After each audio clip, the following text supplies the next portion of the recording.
এইটো হ'ল জুবিন দাৰ তামোলপুৰত থকা ঘৰ।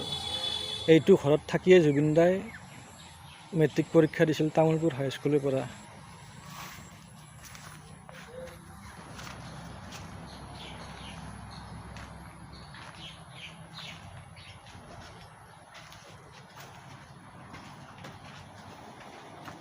জুবিন দা আগতে থকা ৰুম।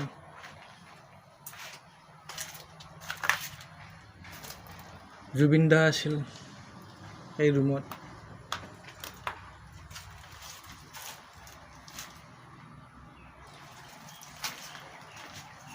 জুবিন দাৰ দেউতাক, মাক, জংকী বৰঠাকুৰ ঘৰৰ মানুহৰ লগত এই ৰুমতেই আছিল। ঘৰটো বাৰু জহি হৈ যাই আছে, অৱস্থা নাই, কিন্তু মানে ভিতৰত আহি কিবা এটা মানে কি ক'ম আৰু বুজাব নোৱাৰা এটা অনুভৱ আৰু। জুবিন দা আছিল।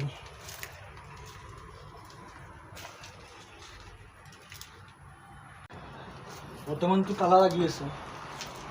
তালা লাগি আছে মানে তালাটো খোলাও হৈ আছে।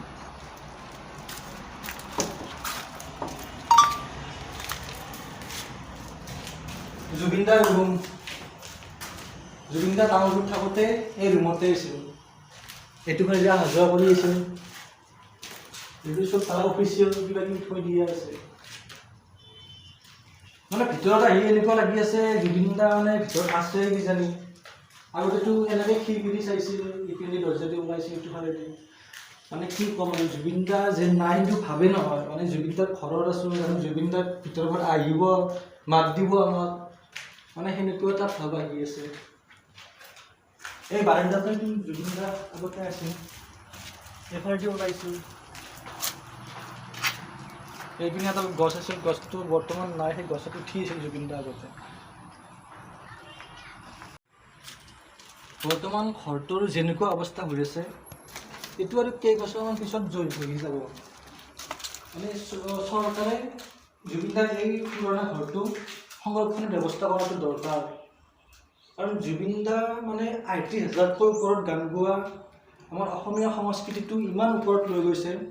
৪০টামান ভাষাতে গান গোৱা মানুহ এজনৰ যদি ঘৰটো এনেকৈ জয়ী হৈ যায়, এইটো বহুত বেয়া কথা হ'ব।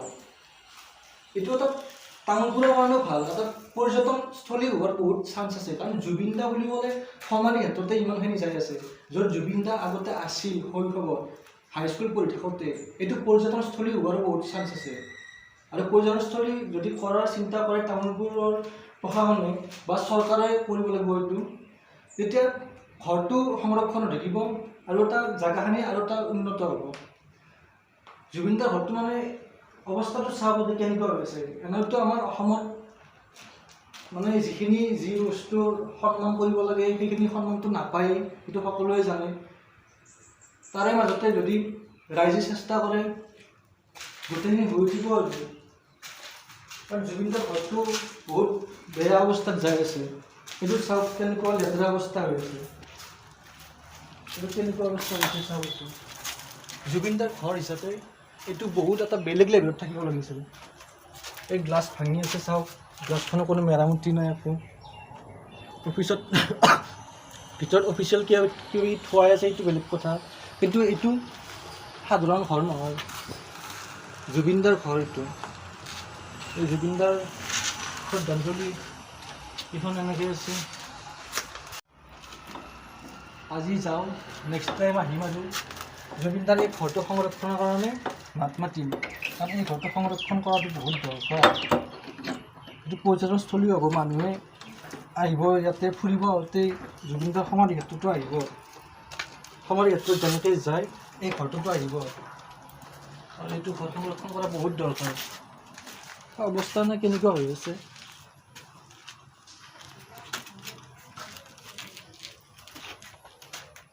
এইখিনিতো অলপমান চাফা কৰি দিব লাগিব।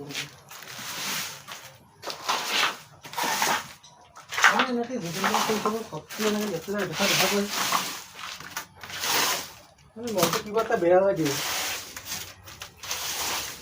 মোৰ কাৰণেতো সম্ভৱ নহয় গোটেইখিনি কৰা, কিন্তু সেইটো যিখিনি সম্ভৱ চাফা এটা কৰি দিওঁ, মনটো শান্তি এটা লাগিব আৰু। জুবিন দাৰ ঘৰত মানে সুন্দৰ ঘৰটোত এনেকৈ লেতেৰা থকা দেখি মনটো বহুত অশান্তি লাগিল।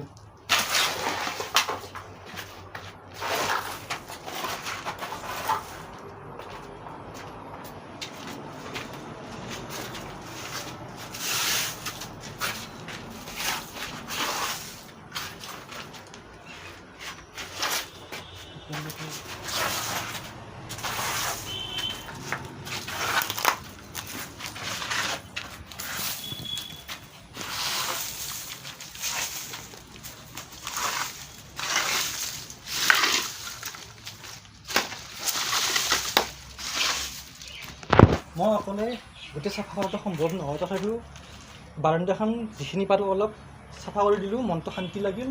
এনেকৈ গোটেই ওলাই আহিব লাগিব, এই ঘৰটো সংৰক্ষণ কৰাৰ দৰকাৰ আছে, কাৰণ এইটো জুবিন দাৰ ঘৰ হয়, কোনো সাধাৰণ ঘৰ নহয়। আজি যাওঁ আৰু আহিম পিছত ভালকৈ চাফা কৰিম আৰু এই ঘৰটো সংৰক্ষণৰ কাৰণে মাত মাতি যাম।